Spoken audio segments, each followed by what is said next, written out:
Bien, comenzamos entonces la segunda y última parte de este encuentro, siguiendo con, no queda mucho, quedan dos personajes, no sé cómo llamarlo, que vamos a tratar como antecedente del modernismo, al cual ingresaremos la próxima vez. El primero de ellos es Lamennais. Esto sobre todo va a aparecer en Francia, veremos luego Francia, Italia e Inglaterra. Son los tres países que van a tener representantes en el modernismo. Pero Francia será muy importante, tanto que la Pascendi, el Papa, casi la encíclica está dirigida a Loisy, que era francés, casi, no lo cita, pero va tomando los errores de Loisy. Lamennais es anterior, estamos hablando de antecedentes. Félicité de Lamennais es otro de los grandes precursores, pues, del modernismo. Nació de Lamennais, se escribía separado, separado Mennais, en 1782. Cuando tenía 23 años, se encerró con su hermano Juan María, un hermano de él, que era un sacerdote virtuoso, un santo sacerdote, y lo siguió siendo hasta la muerte, tanto seguramente se separó muchísimo de su hermano. Se encerró, en una casa ubicada en la Soledad. Los Lamennais pertenecían a la clase media francesa y habían recibido la nobleza en 1788, justo un año antes de la Revolución Francesa, ¿no?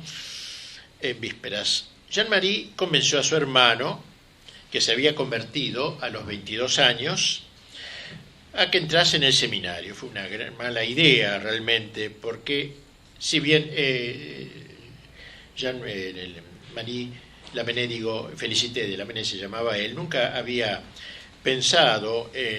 deseado ser sacerdote, pero aceptó lo que le dijo su hermano, qué sé yo, no sé cómo habrá sido el asunto, la cosa que se ordenó, llegó a ordenarse de sacerdote a los 34 años. Por temor a Napoleón, huyó a Inglaterra y solo volvió a Francia después de Waterloo. Pronto escribió un libro bajo el nombre de Ensayo sobre la indiferencia en materia de religión. Un libro magnífico, todavía él era bien católico, tradicional, muy cercano a su santo hermano, hasta ahora. El nombre del libro que escribió se llamaba Ensayo sobre la indiferencia. Al advertir la debilidad de los reyes de la Restauración, que vinieron después de Napoleón, experimentó el anhelo de que la sociedad se apoyase sobre el único altar, sobre Cristo, en última instancia. O sea, era un católico integral, quería la cristiandad, se podía decir. Por aquel tiempo, así era su ideario. En 1824 fue a Roma, siendo recibido por el Papa, quien no quedó demasiado bien impresionado del joven sacerdote.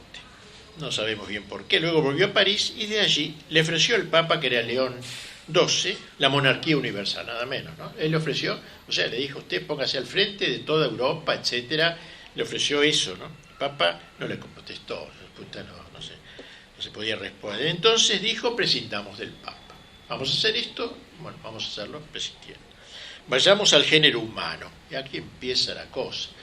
Vayamos al género humano.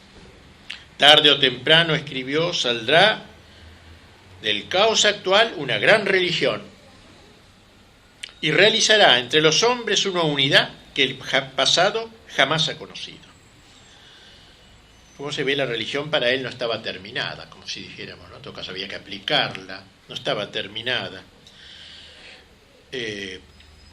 Si se quería ser coherente, había que convencerse de que la Iglesia debía evolucionar. Por tanto, aquí comienzan sus ideas en este sentido. Tal fue la brecha por donde se abriría paso al modernismo, o al incipiente primer modernismo. Y fue en ese momento cuando salió de su pluma una palabra que en adelante sería clave y polarizaría su pensamiento, la palabra libertad. Será ya el gran eslogan de su vida, libertad total, veremos en todo sentido. Desde ahora rompería con sus amigos monárquicos y por ende con Carlos X, que era el rey de Francia, y como Roma no respondía a su llamado, él respondería por ella a través de un diario que entonces iniciaría, que se llamó l'avenir, el porvenir, l'avenir, el futuro, l'avenir. Era el año 1830. Las tres figuras más destacadas de dicho periódico fueron el mismo de Lamennais, Lacordaire y Montalembert. Uno de ellos, el padre Lacordaire, escribiría: la primera virtud de hoy no es la fe, sino el amor sincero de la libertad. Empezamos mal, ¿no? Este es uno de los amigos de Lamennais. Después tomará otro camino él, pero digo, inicialmente aquí lo tenemos. Surgía una nueva legitimidad, pues, tanto para la Iglesia como para la sociedad política, la democracia. La democracia, eso con mayúscula, digamos, eso sería ya ahora el polo de atracción. Las prerrogativas son las que los católicos creen investidas sobrenaturalmente a la Iglesia, leemos en l'Avenir, en ese diario. Esas prerrogativas con las que los católicos creen investida a la Iglesia pertenecen naturalmente a la humanidad. Ella es la verdadera Iglesia, instituida por Dios, por el hecho mismo de la creación, y todas sus santas prerrogativas, sus divinos atributos, forman en su conjunto lo que se ha llamado la soberanía del pueblo. Palma del teórico, el diario Revolución Francesa, ya no la soberanía de Dios, ahora la soberanía del pueblo. A él, agrega, le pertenecen el mando supremo, la última decisión sobre todas las cosas, el juicio infalible, vox populi, vox dei. Para Lamennais, el cristianismo, tal como él ahora lo entendía, sería el motor de la revolución. O sea, el cristianismo es una especie de cristiandad, pero de la revolución. Meterse, impregnar el orden temporal con lo diario de la revolución. Esto sería el cristianismo, el nuevo cristianismo. Ahora, el episcopado comenzó a reaccionar. Entonces Lamennais decidió dar un golpe de mano, ir de nuevo a Roma, para esta vez ver al Papa. Esta vez fue con Montalembert y Lacordaire, sus dos amigos, para preguntarle al Papa si está o no está en favor de ellos, de lo que ellos dicen. Ahora el Papa era Gregorio XVI, quien había asumido algunos meses atrás. El Papa lo recibió paternalmente, pero en vez de tratar del gran asunto que le llevaba a Lamennais, de ver la humanidad como la Iglesia, podríamos decir, algo así, en vez de tratar ese tema, les habló de otras cosas. Solo le preguntó a Lamennais: ¿cómo está tu hermano Jean-Marie? Ese que era muy santo, ese hermano sacerdote. Le preguntó eso, no lo dejó hablar mayormente. Y a Montalembert le dijo qué piadosa que era su madre, yo la conocí. Eso fue lo que le dijo. Estaban furiosos los tres. Y luego les habló de arte, qué sé yo, les ofreció un rapé para fumar, le dio unas medallitas y lo despidió. 15 minutos, obviamente. No era para tratar del imperio mundial, que era una cosa que él estaba gestando en ese momento. Ya no hay papado, exclamó Lamennais, y dejó Roma, la gran tumba, dijo, donde solo se encuentran huesos. Y se fue a München, a Alemania. Poco después el Papa hizo pública una encíclica, se ve que el Papa se quedó, o ya estaría informado por los obispos, una encíclica muy importante, se llama Mirari Vos, su primer acto de pontificado, gran Papa, Gregorio XVI, también no hay que olvidarlo, Mirari Vos, donde condenaba aquella herejía difusa a la que se denominaría sucesivamente a lo largo de los tiempos, claro, liberalismo católico, modernismo, sillonismo, progresismo. En su documento señala el Papa la gravedad del momento que se está viviendo, no dejando de acusar a las sociedades secretas. El Papa sabía muy bien de lo que estaba hablando, ya que había tenido en sus manos las instrucciones de la alta venta de los carbonarios, cuyo texto haría publicar Pío IX algunos años más tarde, en 1860, y en esas instrucciones masónicas se leía lo siguiente: miren ustedes, el trabajo que vamos a emprender, escribían los conjurados, no es obra de un día, ni de un mes, ni de un año, puede durar varios años, puede durar casi un siglo. Lo que debemos buscar y esperar, como los judíos esperan al Mesías, es un papa según nuestras necesidades. O sea, hay que apuntar ahí. Ante todo, se trata de prepararlo, a este papa, una generación digna del reino que soñamos. Prepararle al Papa una generación, o sea, que lo reciba, lo acepte bien, que haya eco a estas nuevas enseñanzas. Que el clero camine bajo nuestro estandarte, creyendo siempre que camina bajo la bandera de las llaves apostólicas.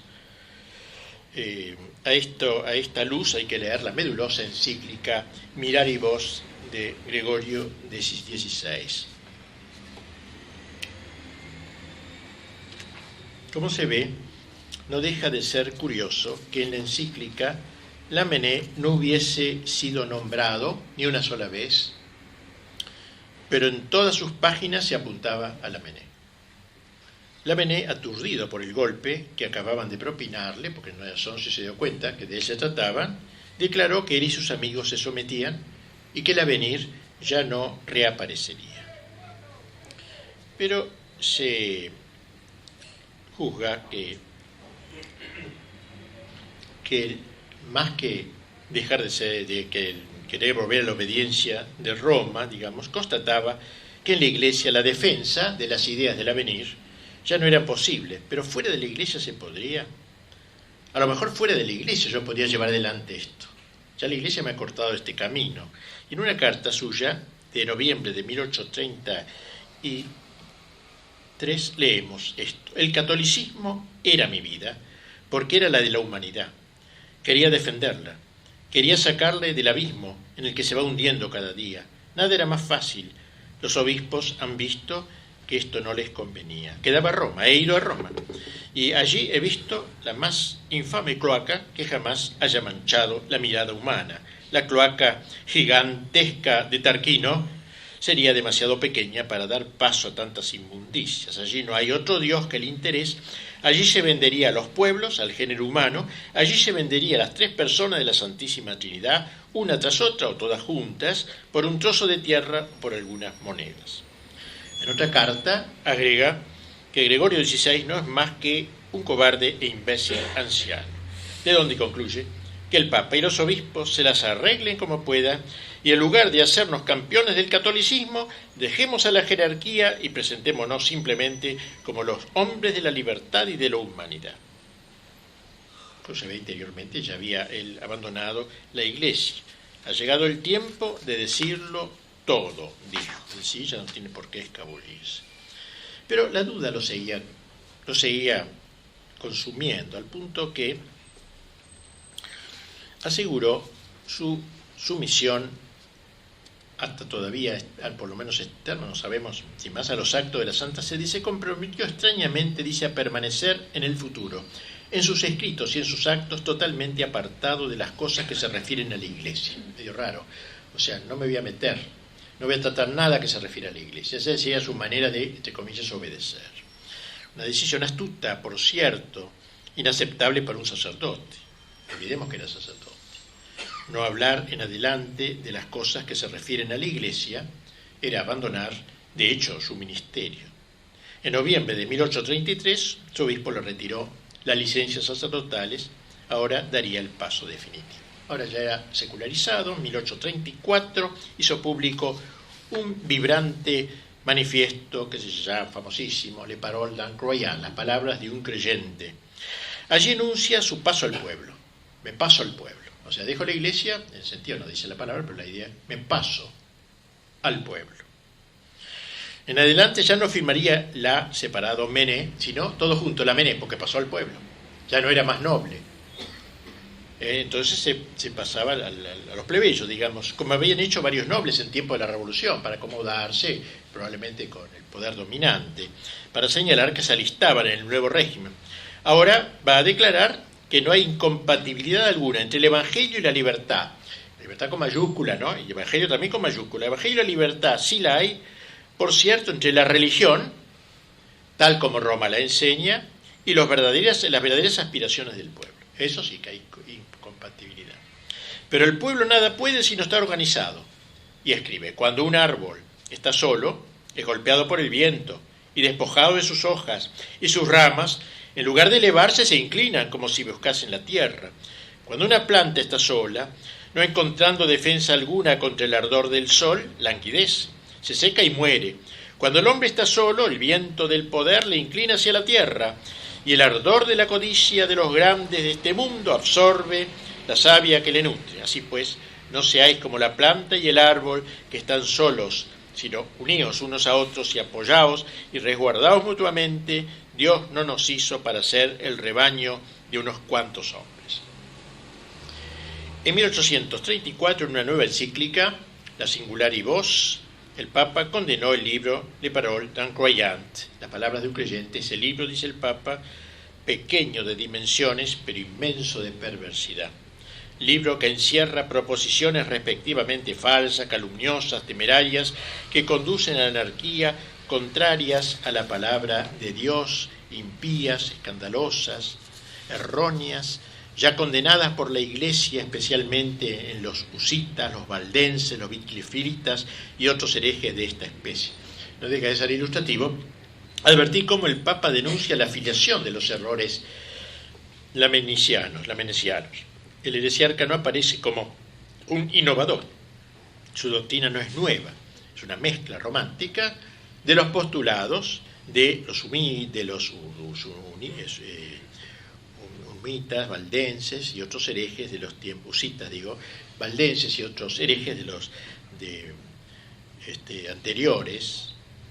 Bueno, el libro fue un gran éxito de todas maneras. En 1837 escribe otro libro que se llama El Livre du Peuple, el libro del pueblo, tras las huellas de Rousseau ahora, ¿no? Claro, porque él tenía que alinearse con el pueblo, con la revolución. La revolución democratizante de 1848, que echó al rey último, arrastró a Lamennais, encontrándose en sus filas.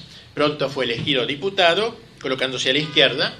En aquella época significaba lo que hoy, ¿no? Pero se colocaban físicamente a la izquierda, los izquierdistas, digamos así.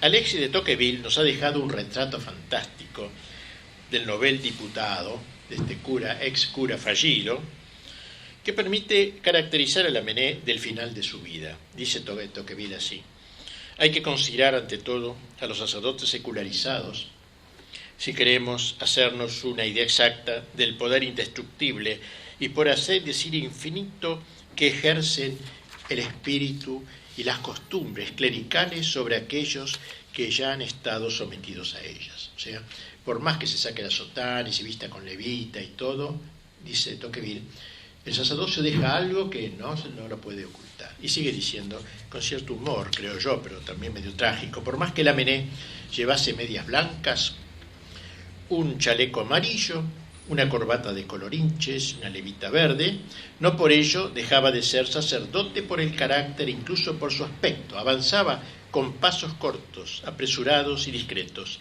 sin jamás mover la cabeza ni mirar a nadie. Y así se deslizaba entre la multitud con un aspecto torpe y modesto, como si hubiera salido de una sacristía. Y junto a esto un orgullo como para andar sobre las cabezas de reyes y enfrentarse con Dios.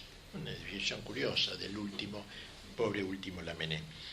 De él diría Lacordaire, su antiguo amigo, tanto por su carácter como por su espíritu, Lacordaire no sé si era amigo, tanto por su carácter como por su espíritu, dice, solo podía detenerse cuando ya no quedaba nada por destruir. O sea, el único fin podría tener su aventura era, ya no quedaba nada por destruir. Hablando de él, había confesado León XII en su momento, tenemos continuamente ante los ojos su rostro de condenado. El último antecedente del modernismo que vamos a considerar es el llamado americanismo, de otro origen, pero que va a confluir, otro afluente, ¿no?, en este río. Por dicha palabra se designó un conjunto de opiniones tocadas por el naturalismo y el liberalismo en relación con la conducta del cristiano sobre todo, y los métodos de apostolado que se emplearon a fines del siglo XIX, concretamente en algunas diócesis de los Estados Unidos, por eso americanismo. Allí empezó una manera de entender la pastoral, el apostolado, que tendrá que ver con nuestro tema. Lo que se ha convenido llamar americanismo no es propiamente hablando un sistema doctrinal. Los norteamericanos no son un poco alérgicos a la doctrina, son prácticos, pragmáticos. Así que no es tanto algo doctrinal que brota de un error claramente caracterizado, sino más bien de una praxis determinada. El hecho que desencadenó este movimiento fue la aparición en el año 1897 de una vida de un padre llamado Hecker, padre Hecker, Vida del padre Hecker se llamaba un libro, traducido al francés por el padre Félix Klein. Este libro tuvo la apariencia de una especie de manifiesto, no tenía ese carácter, pero así apareció. Y aquí resume la carrera de este biografiado, de este padre Hecker, un padre cualquiera, un padre tenía cierta prestancia. Nacido el padre Hecker en Nueva York en 1819, de padres de origen alemán, Hecker se llamaba, el joven tuvo que abocarse al trabajo manual al principio por la familia modesta, en detrimento de sus estudios, que él amplió como pudo mediante la lectura asidua de Kant. Siempre estamos con lo mismo, autor de cabecera, si bien este no era un intelectual, este padre Hecker tampoco, ¿no? Pero bueno, atraído por los ideales de justicia y reforma social, eso es lo que lo va a traer, más que la filosofía, teología, como digo, lo pragmático. Desde los 15 años se inició en la política y al mismo tiempo sintió el atractivo del Evangelio, que lo sedujo sobre todo por su apelación al pueblo sencillo, a la democracia.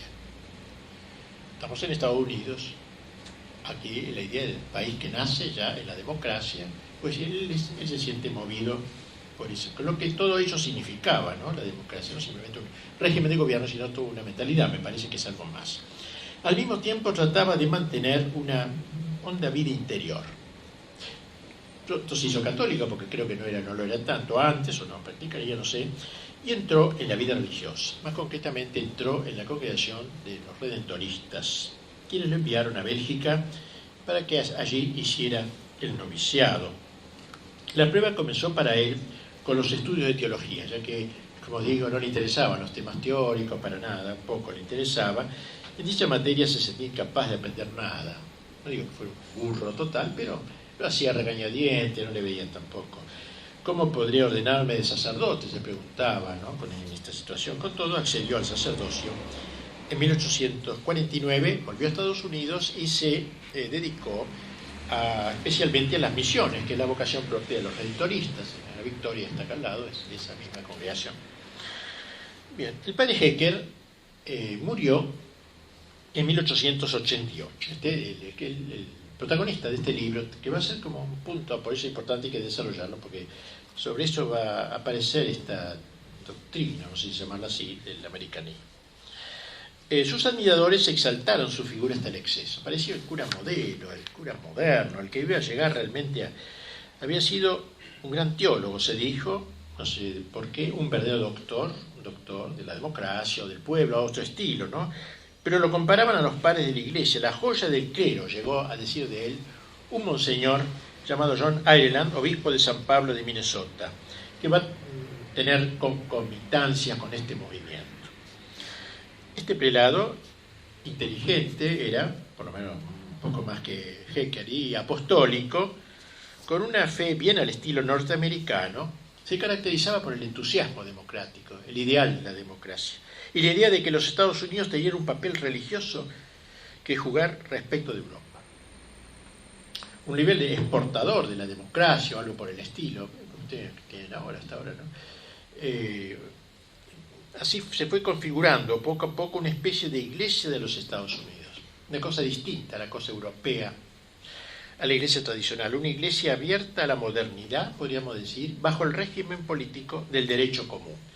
Una religión más dentro de todas las que hay en Estados Unidos, reconocida, ¿no?, pero sin pretensiones de otra índole, y menos de hacer una cristiandad católica, eso es impensable.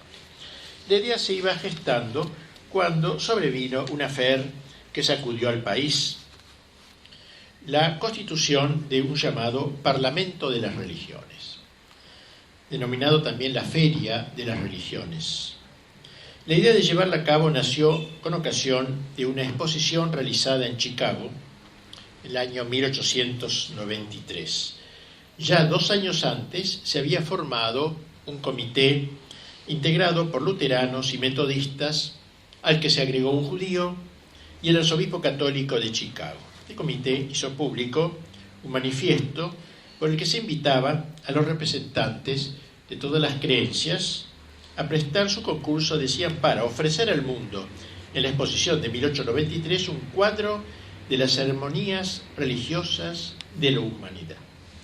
Se habían propuesto, dice, reunir en una conferencia por primera vez en la historia a los principales representantes de las grandes religiones del mundo para encontrar las verdades fundamentales que constituyen el tesoro común de las diversas religiones. O sea, ver una especie de denominador común de todo lo que nos es común. El cardenal Gibbons, uno de los gestores del encuentro, decía que el fin de la convocatoria era presentar a quienes buscan la verdad los postulados respectivos de las diversas religiones para que cada cual pudiese abrazar la que se impusiera a su conciencia. Como se ha dicho, era una especie de campaña, se ha dicho de esto, ¿no? Comentarista, una especie de campaña electoral. ¿Quién da más? A ver, ¿quién es aceptable? ¿Quién es más aceptable? Que las relaciones, como si fuesen partidos políticos, ensalzasen sus plataformas y sus propios méritos. Y continuando con la comparación a semejanza de los contiendas electorales, también los católicos norteamericanos que estaban en este proyecto tuvieron la idea de silenciar ciertas afirmaciones doctrinales de la Iglesia que pudieran resultar chocantes. El 15 de septiembre de 1895, León XIII condenó el principio mismo de la Feria de las Religiones en carta al cardenal Gibbons. Hemos sabido, le dijo, que en Norteamérica se celebran asambleas en las cuales indistintamente los católicos se unen a los que están separados de la Iglesia para tratar de cuestiones religiosas o morales. Y aludiendo a las reticencias a que acabamos de referirnos, agregaba: no hay que creer que no existe ningún pecado en este silencio, o sea, no tratar de las cosas que puedan ser diversivas, chocantes, en el cual, dice, se omiten intencionadamente y se relegan al olvido ciertos principios de la doctrina católica. Con notable similitud de propósitos, dos sacerdotes, los padres Klein y Charbonnel, Klein es el que había traducido la vida del padre Hecker, es aquel modélico, qué sé yo, lanzaron la idea de organizar un Congreso Universal de las Religiones en París, hablándose de la unión moral de las religiones. Habían encontrado una unión moral de las religiones. Se hará, escribían, un pacto de silencio sobre todas las particularidades dogmáticas que dominan los espíritus y un pacto de acción común para aquello que une los corazones. Pacto de silencio doctrinal y un pacto de corazón, digamos, un pacto de acción y corazón.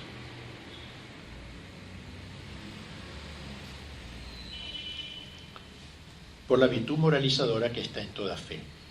Sería el abandono de los viejos fanatismo, se sigue diciendo, sería la ruptura de esta larga tradición de embrollos que mantiene a los hombres exasperados por sutiles disensiones de doctrina y el anuncio de nuevos tiempos. Ha llegado la hora para esta unión suprema de las religiones.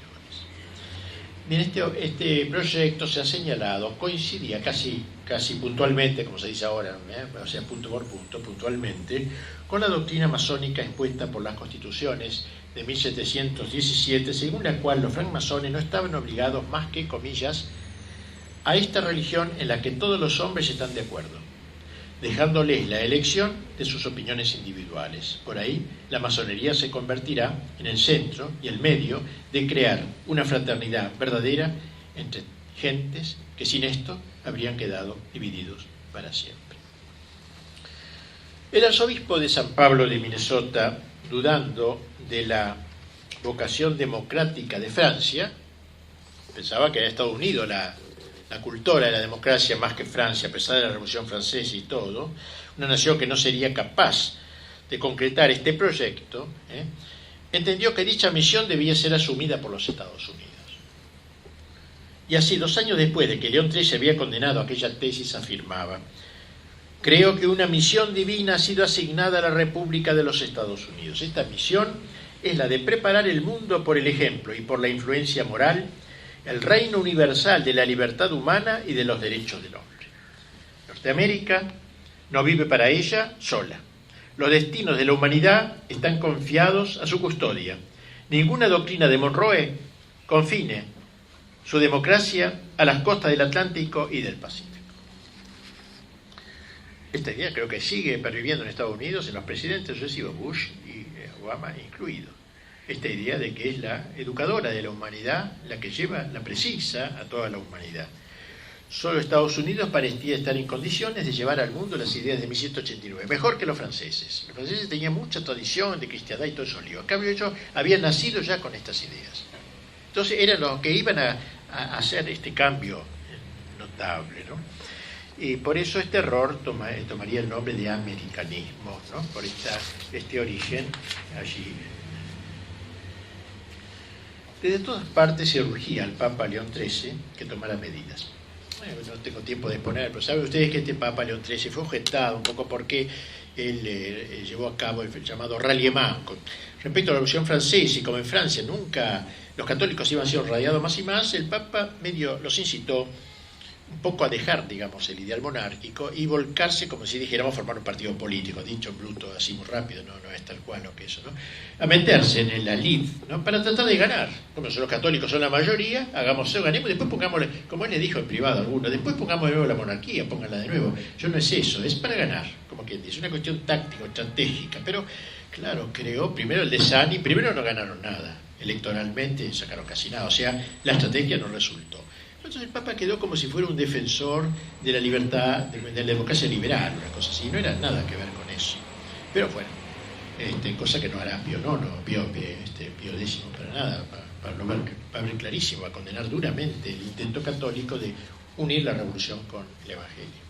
Pero había pasado esto. Sin embargo, este mismo Papa, a pesar de lo que estoy diciendo del ralliement, o sea, del acercamiento, recibía cartas de todas partes diciéndole, mire lo que está pasando, es un peligro esto, y finalmente dirigió una carta de 1890 al cardenal Gibbons, que era justamente aquel que patrocinaba algunas de estas ideas, llamado Testem Benevolentiae, donde reprochaba las opiniones relativas al método de vida cristiana que se propagaba, dice el Papa, bajo el nombre de americanismo. Y ahí aparece la palabrita, por lo menos se ve que ya habría corrido antes para que el Papa la asumiese en su documento. Pongamos así, pero muy brevemente, claro, el contenido de esta carta pontificia, que es el americanismo. Es menos, se dice, un sistema doctrinal, por el motivo que hemos dicho antes, que un conjunto de aspiraciones y de postulados. El Papa señala en su carta que todo comenzó por un anhelo noble, el de buscar una nueva manera de ganar a las almas. O sea, empezó con ese anhelo. Para ellos, los cultores del movimiento, sin embargo, dice el Papa, parece que veían que había que mitigar la enseñanza tradicional. Para lograr esto, dejar en la sombra algunas verdades o edulcorar el sentido de las fórmulas, a lo que respondía el Papa en su carta diciendo que el depósito de la fe es inmutable, que todas sus partes son divinas. El segundo error que el Papa señala en el documento es de introducir cierta libertad en la Iglesia para que queden restringidas hasta cierto punto el poder y la vigilancia de la autoridad, le sea permitido a cada fiel desarrollar más libremente su iniciativa y su actividad. Ellos afirman, sigue la carta, que se trata de una transformación necesaria, como aquella libertad moderna que constituye casi exclusivamente en la hora actual el derecho y el fundamento de la sociedad civil. Es decir, la libertad conquistada en el terreno político, mediante la democracia, las elecciones y todo esto, debe impulsar a reclamar de la Iglesia, por analogía, una libertad semejante. O sea que en la Iglesia también no se resuelvan las cosas de arriba para abajo, cosas por el estilo, de manera jerárquica, sino de abajo para arriba o en este sentido. Para que la libertad de pensar u obrar no degenere licencia, dice el Papa en esta importante encíclica, el padre Hecker dice que cuenta con la dirección inmediata del Espíritu Santo. O sea, no se preocupe el Papa, porque nosotros tenemos la dirección del Espíritu Santo. Usted a lo mejor no la da, pero nosotros la tenemos, que nos impulsa a la democracia, a la libertad, a todo esto, cuya actividad en las almas sería hoy más manifiesta que nunca.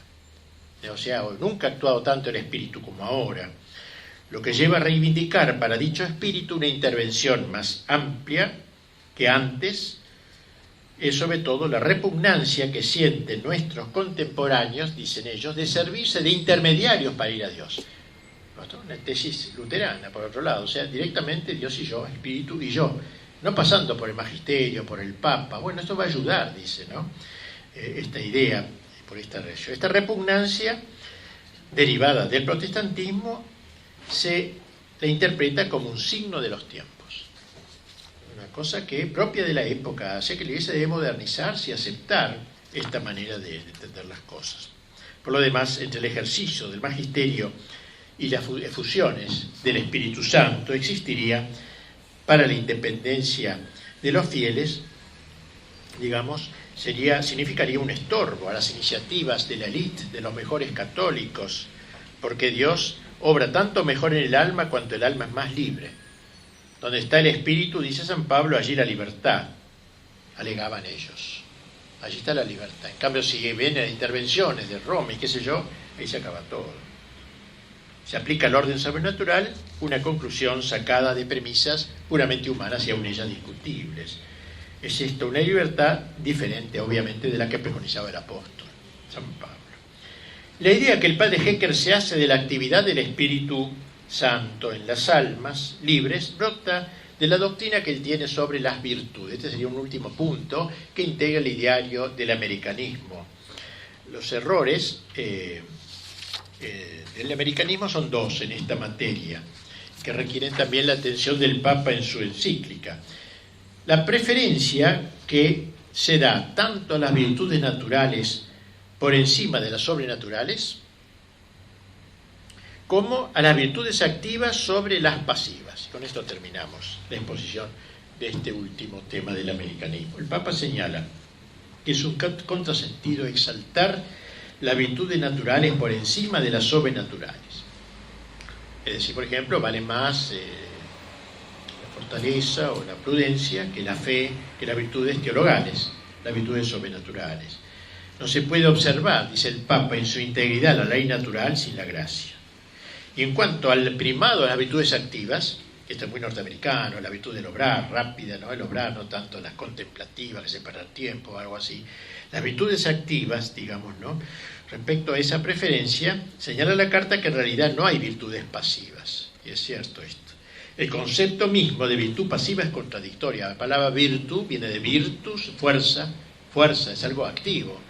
La virtud de la humildad, para ello es pasiva, pero es una fuerza interior que me obra, me impele a obrar. Así que no existe esa distinción. La virtud implica una perfección de la potencia, y el fin de la potencia es el acto. Por tanto, es activa la virtud, aunque se la llame pasiva. Pretender, por ejemplo, que la obediencia debilita los resortes del alma es confundirla con la pasividad servil del animal. La humildad, por lo demás, sigue diciendo el Papa, no es en modo alguno incompatible con la práctica de las virtudes activas que llaman ellos, del coraje, del trabajo, el celo, etc. Las virtudes llamadas pasivas condicionan la fecundidad en el obrar. El desafecto que los novadores estos, americanistas del americanismo, experimentaban por las virtudes pasivas, los llevó a cierta desestima de los votos de la vida religiosa. O sea, esto es el último aspecto. Yo prefería los grupos regidos por la ley del amor solamente, como decía. O sea, no nada de votos, de atarse, ligarse, la ley del amor. Para el padre Hecker, el objeto de los votos se identifica paralelamente con las virtudes pasivas. Lo que hace al alma menos atenta, impermeable a la actividad del Espíritu Santo. Obediencia, castidad, pobreza, son cosas pasivas, quitan empuje al alma, pareciera, de donde resulta que los votos son vistos como una rémora a la perfección para los caracteres viriles. Tales actitudes, insinuaban, ya tuvieron su época. En la Edad Media puede ser que sí, siempre todo hay que achacarlo a la Edad Media, lo que no le gusta ahora, y deben dejar paso a modalidades nuevas, dirían los americanistas, porque Dios, el autor de toda gracia, nunca se repite. Antes predileccionó quizá las virtudes pasivas, ahora estamos en la época de las virtudes activas, por tanto, no de los votos, sino de la vida seglar que permite uno ni pobreza, ni libertad, ni obediencia, ni castidad, no castidad simple. En la obligación derivada de los votos parecían ver algo que se opone a lo que nace de la caridad, ¿no? Parece la obligación contra la caridad libre, digamos, más libre, no comprendiendo que la entrega de los votos es la señal más alta de la caridad, la ofrenda total, semejante al martirio. Tal fue el llamado americanismo, un nuevo tipo de catolicismo, un nuevo estilo de catolicismo, en que la Iglesia romana, en buena parte, tendría que hacer los gastos, y de donde saldrían, en un porvenir próximo, la tan deseada comunión de la fe de nuestros padres con las aspiraciones de la civilización moderna. Hacer el encuentro del Evangelio y la Revolución, podríamos decir, se iba a realizar así, en la apoteosis final de un catolicismo modernizado, activo, renovado, pero podado, por cierto, y bastardeado además, que sería el catolicismo americano, como se lo empezó a llamar. León XIII dejó en claro que si la disciplina eclesiástica permite, según las circunstancias, adaptarse armoniosamente a las costumbres de los pueblos, y esto siempre lo ha hecho la Iglesia, sin embargo, nada puede afectar la inmovilidad del dogma, así como de los principios esenciales de la moral. Bien, con esto hemos visto varias preparaciones al modernismo, que es lo que nos interesa este año, ¿no? Pero convenía, bueno, de Pío IX primero porque el tema del ataque a los ataques desde afuera de la Iglesia, y ahora el modernismo, preparado largamente por muchos siglos, digamos así, y que va a eclosionar bajo Pío X particularmente, pero ya estaba incubado en muchos sectores del catolicismo, particularmente en los seminarios. De modo que los seminaristas y obispos van a salir en esa formación, ¿no? que cómo costó al Papa poder remover esta herejía, y no logró de removerla del todo. Hizo pasos inmensos, pero estaba muy tomada, realmente muy tomada, muy tocada la Iglesia, muy herida por el error modernista, que veremos que algunas, aunque no voy a tratar de ese tema, justamente no quiero entrar en ese tema del modernismo en la actualidad, o sea, que es un tema interesante, pero ya en la historia hay que quedarse un poco tiempo atrás, por varios motivos, entre otros, estar nombrando gente ya que está en la vuelta de la calle y cosas por el estilo, ¿no? En una conversación de un café puede uno conversar eso, pero en público no. Pero la historia además pide que se tome un tiempo, así que esta sería la última que trataremos del modernismo, pero Pablo VI llegó a decir que el modernismo sigue hoy. Pablo VI dijo esta frase, y también Juan Pablo II hizo alguna alusión a la persistencia de varias de las ideas modernistas, sobre todo en la escritura, me parece, y este Papa insiste también en la escritura crítica, de la crítica, etcétera, que es otro de los aportes del modernismo, como veremos en su momento. Bueno, y por hoy muchas gracias, hasta la próxima semana. Gracias.